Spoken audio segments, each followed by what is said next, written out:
جب ایک شخص جھوٹ بولتا ہے کوئی بھی ہو اور اللہ کہتا ہے کہ اس کا مطلب کیا ہے کہ اللہ کی رحمت نہ برسے وہاں پہ. شہریار حفیظ صاحب اس دن جو بات ہوئی تھی وہ یہ ہوئی تھی کہ پارلیمنٹ پہ ایک ممبر مجھے آپ نہیں جس پہ سارے نہیں اس طرح نہیں ہو سکتا. پارلیمنٹ پہ جو مقدس ایوان ہے اس پہ ممبران نے اپنے رائے کا اظہار کیا. اس کو سیاسی ایشو مت بنائیں آپ. جی شہریار حفیظ صاحب جی مجھے اگر آپ بولنے دیں گے آپ کنٹروورشل بات نہ کریں مہربانی کر کے. جی کوئی کنٹروورشل بات نہیں ہوگی. جناب اسپیکر ذرا پلیز میری تمام اپنے کولیگ سے ریکویسٹ ہے کہ اگر ان 4.5 سالوں میں جب یہاں پہ میں رہا اور میری پارٹی, آپ تھوڑی سی ہمت کر کے کبھی بھی کنٹروورشل بات نہیں ہوگی. اس پارلیمان کی اور آپ سب کی عزت ہماری عزت ہے, لیکن آپ پہلے موقع دیں اور سنیں. جناب اسپیکر, اصل بات کیا ہوئی کہ جب قصور میں پہلے اور اب ماڈل ٹاؤن میں, بلدیہ ٹاؤن کراچی میں عام پاکستانی ماں اپنے بچوں کے اوپر ٹیگ لگا کر بیچتی ہے, اور آنے والی نسلوں کے ساتھ جو ہو رہا ہے. ڈینمارک آسما بھی ہے جی order in the house. B I Khan کی بیٹی بھی ہے, وہ ہم سب کی بیٹیاں ہیں. ہم پاکستان کی بات کر رہے ہیں, کسی ایک ٹارگٹ ایریا کو ٹارگٹ نہیں کر رہے. جناب اسپیکر صاحب, جب پاکستان کی قوم کی مائیں روڈوں پہ ہوں, بیٹیاں روڈوں پہ ہوں, پاکستان کے معذور افراد کو ڈنڈے پڑے, پاکستان کی آنے والی نسلوں کی پورنوگرافک ویڈیوز بنے, اور Denmark through diplomatic missions Pakistan کو اپروچ کرے اور ایف آئی اے چھاپا مارے سرگودا میں, اور 64,000 پاکستان کی بچوں کی چائلڈ پورنوگرافی جس کو 50 یورو میں یورپ اور امریکہ میں دیکھا جاتا ہے.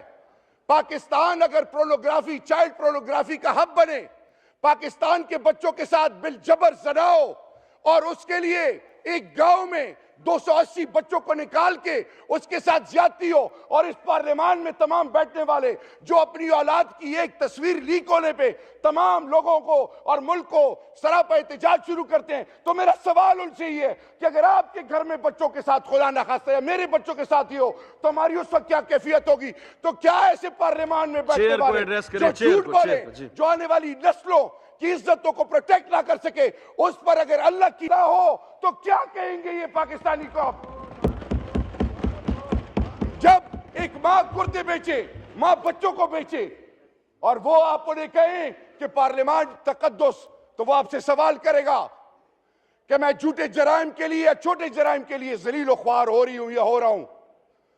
جیسے زینب کا باپ در بدر پہ رہا, جیسے مشال خان کے باپ نے کہا, جیسے آسما, میں صرف خیبر پختونخوا کی نہیں, اور میں نے جان اللہ کو دینی ہے, کسی پارٹی لیڈر کو نہیں دینی. کیا یہ اخلاق کی جرت اس پارلیمان میں ہے کہ وہ اپنے لیڈر کے آگے یہ کہے کہ آپ محتاج ہو اللہ کے, ہم نے جان اللہ کو دینی ہے, اور روزے کے محشر کے دن مجھ سے یہ نہیں پوچھا جائے گا کہ تمہارا پارٹی لیڈر کون تھا اور تم مجھ سے سنسیئر تھے کہ نہیں؟ کیونکہ اگر بھی نواز شریف ہے, اگر عمران خان صاحب ہیں, اگر بلاول بھٹو زرداری صاحب ہیں, ان کو عزت اللہ دیتا ہے اور وہ محتاج اللہ کے ہیں, وہ کسی کو کیا دے سکتے ہیں؟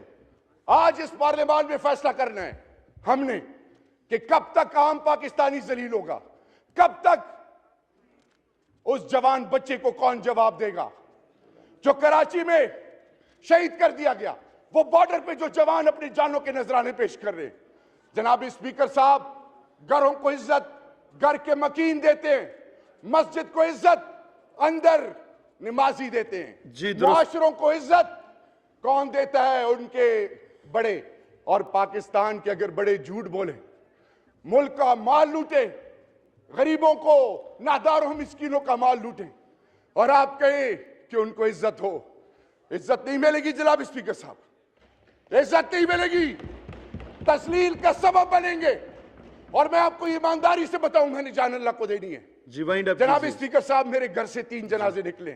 اس ماں کی سسکیوں سے پوچھیں جس کا بچہ مار دیا جاتا ہے, اس ماں سے پوچھیں جس کا بچہ غائب ہے, مسنگ ہے, اس ماں سے پوچھیں جس کا جوان بیٹے کا لاشوں اس کے سامنے پڑا ہوتا ہے. اور پھر آپ نے اور میں نے کیا دیکھا, بلوچستان میں لاشوں کے ساتھ 72 گھنٹے احتجاج کیا جا رہا ہے. اس ایوان میں بیٹھنے والے قانون سازی ایک فرد کے لیے تو کر سکتے ہیں، باقی پاکستانی قوم اور کے لوگ کیا اس ملک کے لوگ نہیں ہیں؟ اور پھر یہ پارلیمان پوچھتا ہے کہ قرآن اور سنت کتابیں قانون سازی کرو، تو اللہ اور اللہ کے رسول کہتے ہیں جب تم سود کرتے ہو تو تم میرے خلاف اعلان جنگ کرتے ہو۔ ہم IMF، world bank, Asian development bank سے سود کے زمرے میں قرضے لے رہے ہیں، اور وہ نااہل بدبخت لوگ جو اس ملک کا مال لوٹ رہے ہیں، چوری تو کر رہے ہیں، ساتھ میں سود زدہ اس قوم کی آنے والی نسلوں کا بھی مال کھا رہے ہیں۔ تو جناب اسپیکر، آخر میں یہ کہنا چاہوں گا، کیسا پارلیمان جو عوام کے لیے عزت کا سبب نہ بنے، اس پر اللہ کی پٹکار پڑتی ہے۔